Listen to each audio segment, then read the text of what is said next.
Foi na década de 70 em que, como todo adolescente, a gente passa por um período assim, de rebeldia, de revoltas, de não aceitação. E uma noite eu não conseguia dormir pensando mil coisas, passando mil caraminholas na cabeça, como todo adolescente, né? E eu comecei um papo com Jesus, em que, absurdamente, interrogando Jesus, colocando Jesus contra a parede. Se ele gostava tanto da gente, por que ele deixava acontecer toda essa revolta, essa angústia? Acredito eu, com 18 anos. Mas a revolta já vinha antes. E no outro dia fui trabalhar normal, fui para a escola normal e tinha uma danceteria na cidade em que nós, do grupo de amigos de rua, reunia para a gente dançar, cantar, tomar cerveja, tudo que faz os jovens dessa idade. Mas nós não estávamos felizes nessa noite, era uma sexta-feira. Aí eu lancei uma ideia assim, saiu sem planejamento. Um dia nós estávamos eu era muito amigo da Leza, e tinha uma turminha lá, o Dito, a Luísa, não a minha Luísa, minha esposa, a Luísa, a outra Luísa, certo? E nós estávamos lá na avenida, e naquela melancolia lá, a turma tudo lá, não tinha o que fazer, porque hoje é uma outra história, né? Você sai de casa, você tem aonde ir, tem muitas opções, tem lanchonete, tem tudo. E naquele tempo não existia isso. Aí quando que eu vi a Leza, eu falei, gente, vamos reunir nós lá em casa, vamos fazer um grupo de oração, vamos fazer qualquer coisa diferente. Aí a Leza pediu pro pai dela, pra mãe dela, para reunir na casa dela. E começamos a reunir lá. Aí nós fazíamos um dia por semana, toda sexta-feira, que era no começo.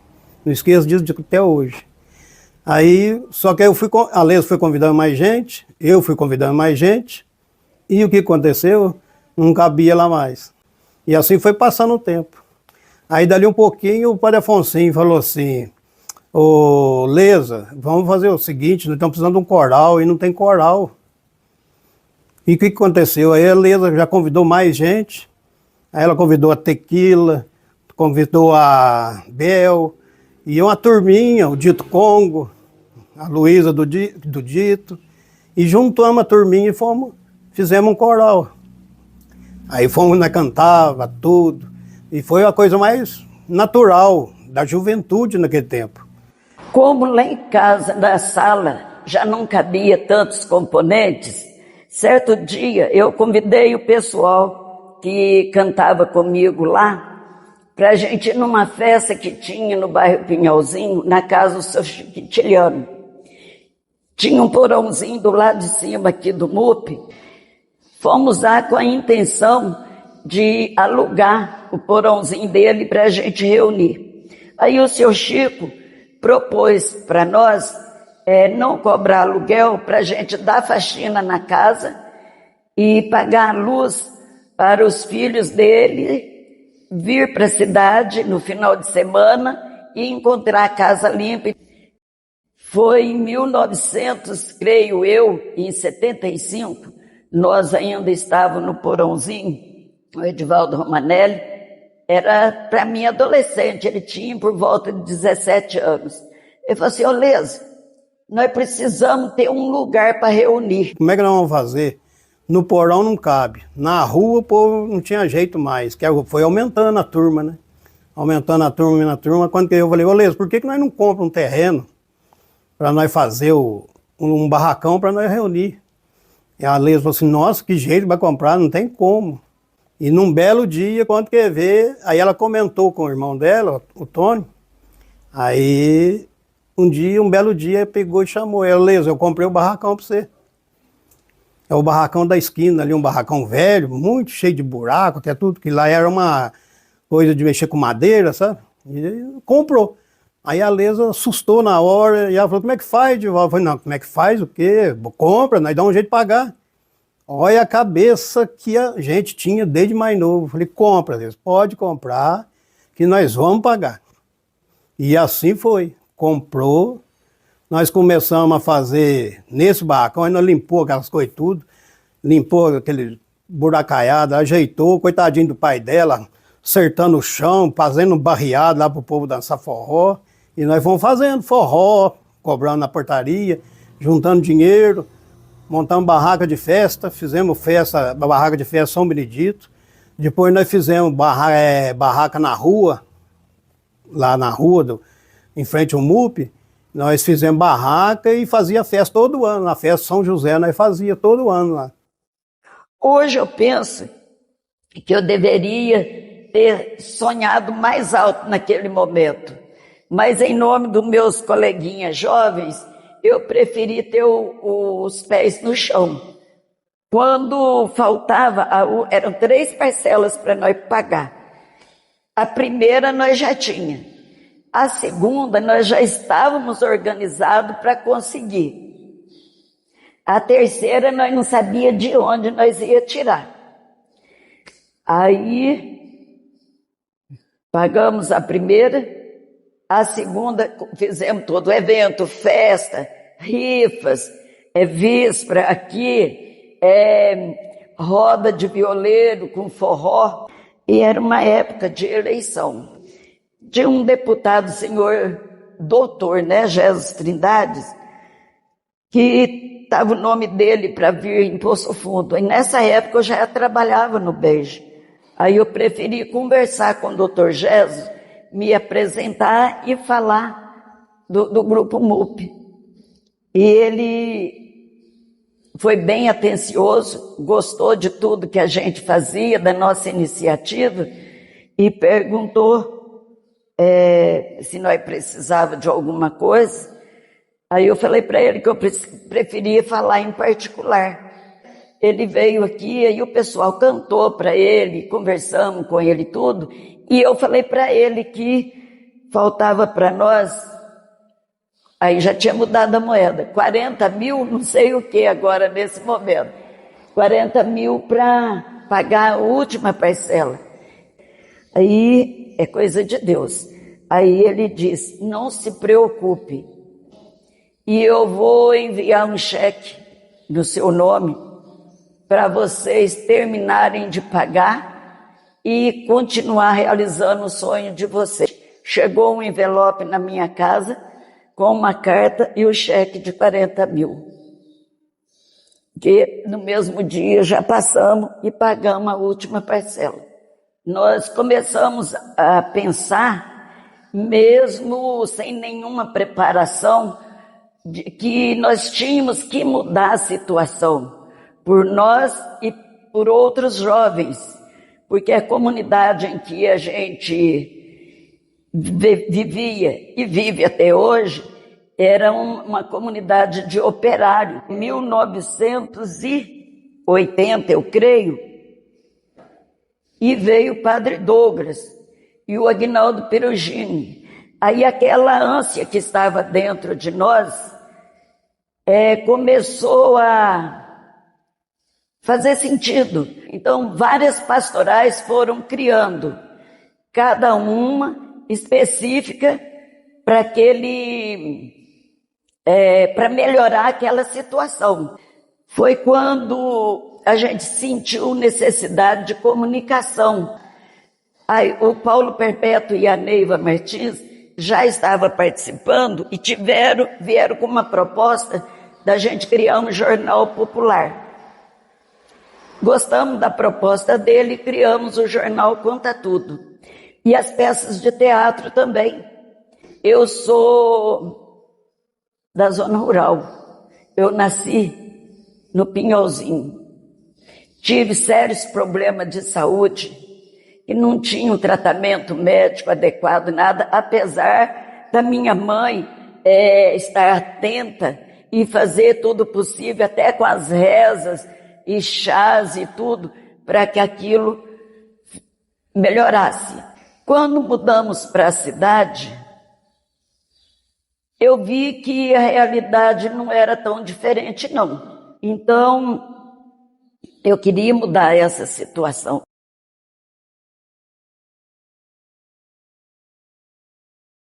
O contexto da década de 70, ele é muito interessante, principalmente esse contexto mais inicial da década de 70, porque ele se insere num cenário de vigência ativa do AI-5. O AI-5 tinha havido sido instaurado em 68, e o que muitos historiadores, como o Marcos Napolitano, vai chamar de golpe dentro do golpe. A gente pode definir o AI-5 como um enrijecimento da ditadura militar, um aprofundamento do golpe militar e da conduta ditatorial da ditadura militar. Então, havia se instaurado uma censura prévia, uma liberdade vigiada, que é o que vai constar no documento do AI-5.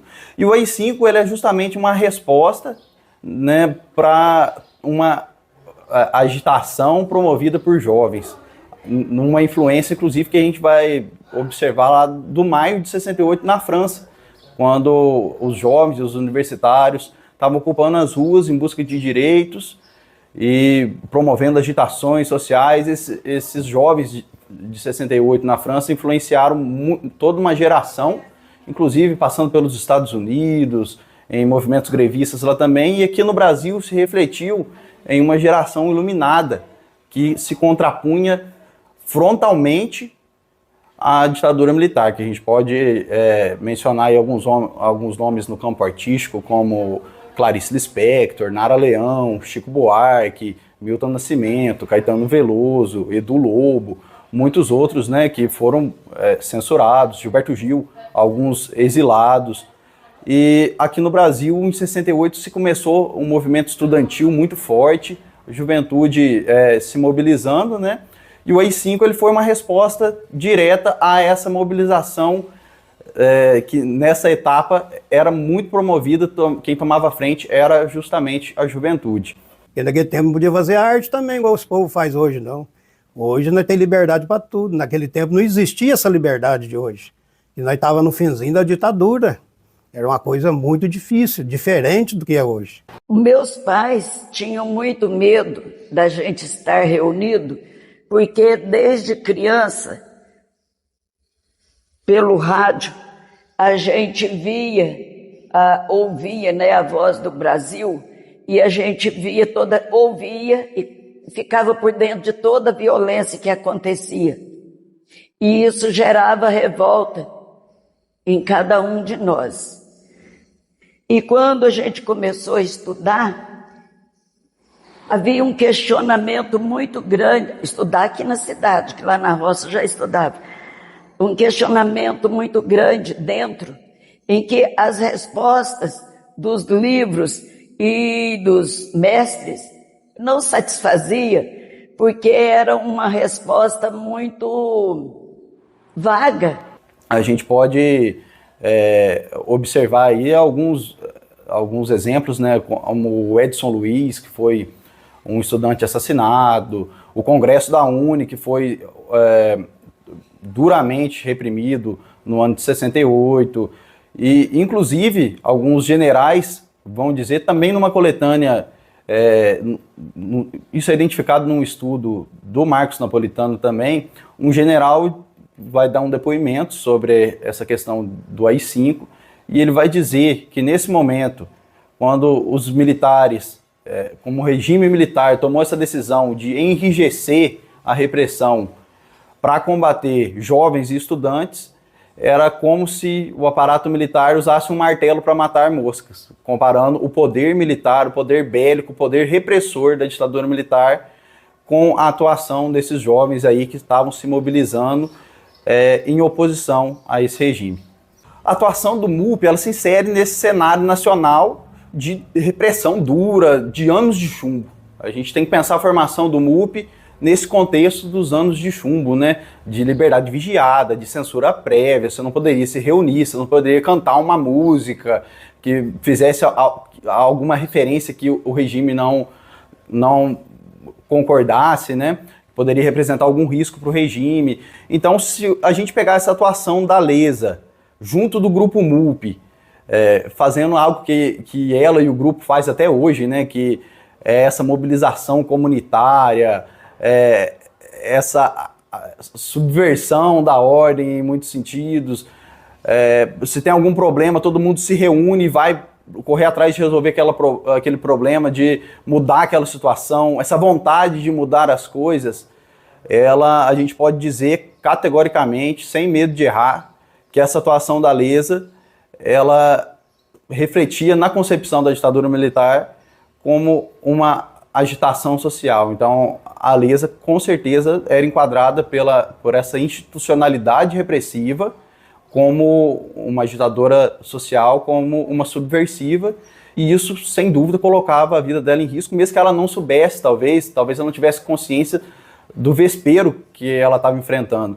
Aí, vamos nos organizando para transformar o nosso pequeno mundo, porque eu acreditava que a transformação do mundo em geral começa dentro da sua casa, dentro do seu pequeno mundo de amigos, escolas, até você atingir o mundo grande, o verdadeiro mundo. Porque a nossa vontade era tão grande de reunir a turma e nós fazer uma coisa diferente, que nós nem pensamos nisso. Não vou citar nome, fica ruim até, mas tinha ali uns 3 ou 4 pessoas ali que achavam que o que nós estávamos fazendo era errado, sendo que nós estávamos só pensando em Deus. Quando Geraldo Vandré lançou aquela música, para não dizer que não falei das flores, aí sim começou a fazer sentido todo aquele questionamento nosso. Surgiu nesse momento Pastoral da Terra. E a Pastoral da Terra veio de uma forma que foi a cereja do bolo, que selou esse trabalho nosso, a nossa luta. É interessante isso porque a gente ainda precisa avançar muito academicamente nos estudos sobre a ditadura militar, sobre como que a ditadura funcionou no interior. E hoje em dia a gente tem acesso a alguns documentos que estão no Arquivo Nacional, que são documentos do Serviço Nacional de Informação, que mencionam essa vigilância e esse acompanhamento repressivo, inclusive, dos agentes da ditadura militar, dessa atuação repressora no município de Poço Fundo. Inclusive, a Lesa chega a ser citada num documento, esse documento já está num cenário diferente, já na década de 80, mas é um documento policial da Polícia Militar que está monitorando as atuações da Lesa junto com o MUP para pressionar, né, por uma reforma agrária, por questões sociais já no contexto da Constituinte. Então a gente vê que tinha esse acompanhamento. A gente ainda precisa analisar muitos documentos, precisa ter acesso a muitos documentos, mas a gente sabe que a ditadura estava de olho também em Poço Fundo e que essa agitação social que parte dessa vontade da Lesa e da comunidade do MUP de mudar as coisas, de melhorar a vida da sociedade, era acompanhada como um movimento subversivo aqui em Poço Fundo. Inclusive, essa ligação com a igreja, ela foi fundamental nisso, né? Estava no auge esses jovens aqui em Poço Fundo, eles estavam ligados à teologia da libertação, a essa compreensão de uma religião que também deve atuar socialmente, de uma religião que deve olhar para o pobre, que deve olhar para o necessitado. E é essa concepção que a gente observa na Lesa, inclusive até hoje, né? Isso é muito interessante, como que ela mantém viva esses valores dessa formação política que ela teve ligada à teologia da libertação, que inclusive os agentes ligados à teologia da libertação foram dos documentos que eu tive acesso do Serviço Nacional de Informação, foram os mais monitorados, mais vigiados e os mais reprimidos pelo regime. Eu tenho que lembrar que toda essa época não tinha serviço social, não tinha Secretaria de Esporte, Lazer, Turismo, não tinha Departamento de Cultura, então não tinha. Não tinha Secretaria da Saúde. Então, nós do grupo MUP, a gente passou a ser um centro de referência. Agora, na cultura, na arte, nós desfilava na escola de samba do Luiz Antônio Delmiro, depois Laudino, depois criamos a nossa, Ritmista Independente da Vila. Mas antes da Ritmista, nós fundamos, através do incentivo do Paulo Henrique, o Bloco Xodó. O Bloco Xodó era uma ala no carnaval que tinha grande número de componentes. Mas a gente ia já, assim, para deixar no coração das pessoas fagulhas de alguma coisa que podia mudar. É porque aqui na comunidade eram pobres e negros. Na época, às vezes alguém vai ficar bravo, porque eu estou falando assim hoje, né? Mas na Praça Esporte, nessa época, não podia entrar os pobres e os negros, porque era só sócio que podia entrar. Ok, mas nos grandes bailes e também nos carnavais também não podia.